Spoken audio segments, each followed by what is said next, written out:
Hi, I'm Kim. I'd like to share a few reflections that I've been having with my supervisees around contracting with new clients. It's hard to go back and start at square one with existing ones, although it can be done.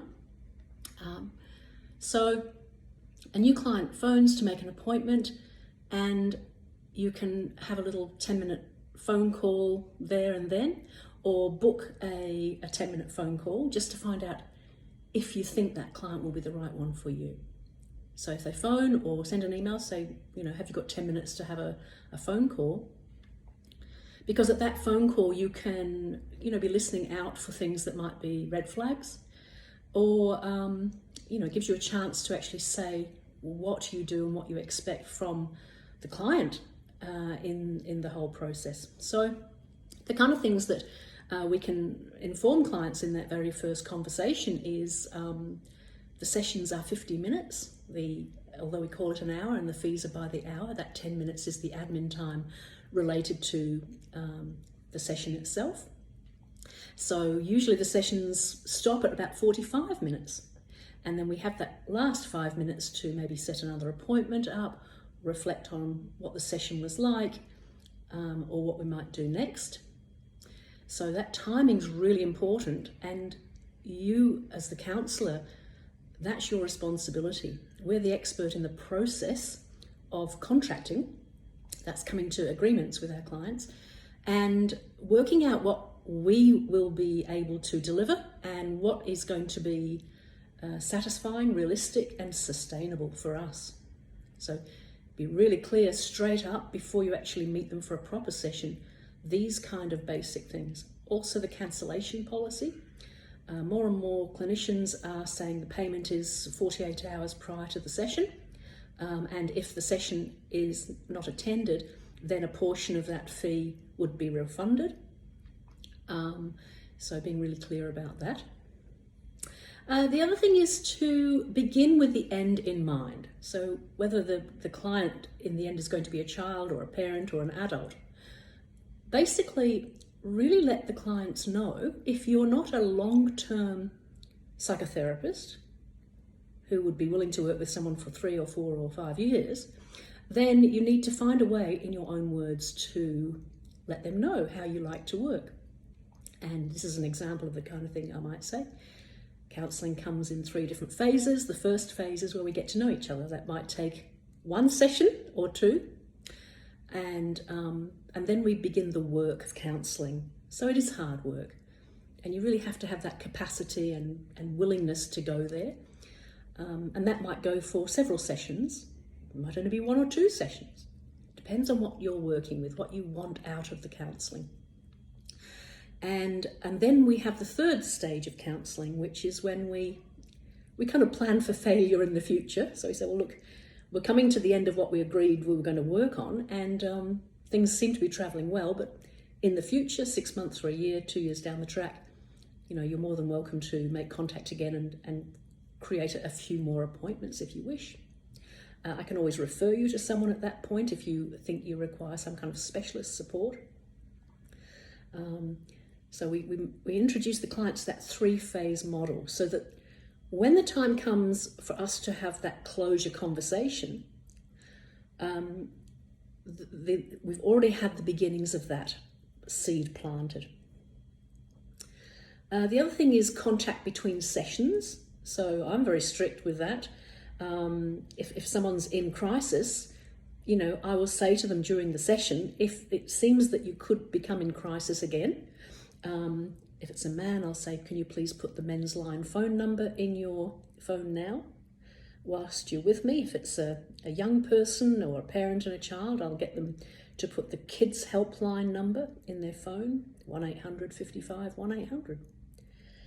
And, if necessary, I'll do a warm referral, which means right there and then in front of the client, I'll ring that number. And when I get through, it might be a 20-minute wait. So when it finally gets through, during the time we can be having more conversations, I can say, hello, my name's Kim, I'm a counsellor. In front of me, I've got Harry. He's here for some counselling, and he's thinking that maybe on the weekend it might benefit him to get a bit of extra support. So we've phoned men's line to see how long it takes. It took 20 minutes. And to just get the feel for it. So we're only going to be on the phone now for about a minute. Harry, have you got any questions? No? Harry says no, we're on loudspeaker. Well, look, thank you very much. And I'll make sure Harry's got your number. So that's a warm referral. And because very few people actually take up your suggestion as a counsellor of phoning one of these helplines, it's really rare. Parent line has got less stigma. So a lot of parents I work with will have the parent line number in their phone and we'll call them. So that's been something to think about.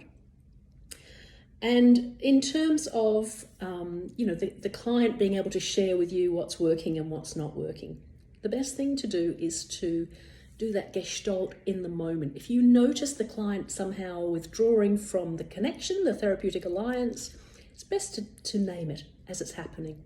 I feel that maybe we're not as connected today. Is there anything going on? Is there anything you'd like me to do to address that? And that's fine too. We kind of come and go in our different relationships in the world. But I just noticed that there was a little bit of withdrawal, which is totally fine. So we talk about things in the present moment as they're coming up. And that takes a bit of practice and skill and confidence. But that's the best way to catch these things whilst they're still evolving, rather than have the client leave and then book an appointment but not attend. And you kind of often think, oh, I knew they wouldn't. I sensed something in the session. Well, it might have been better to say in the session, maybe it's time we have a bit of a break from counselling. Do you want to think about, where we've got to so far and whether you want to continue? And of course, we've got to make sure the client signs a contract with us, a counselling consent form, so they understand confidentiality.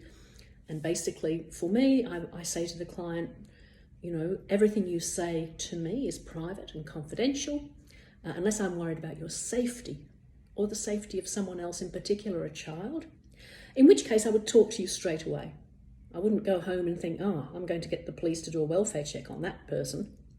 No, I would say to you there and then, if I was concerned for your safety, I'd like to make contact with someone else to increase your safety over the weekend.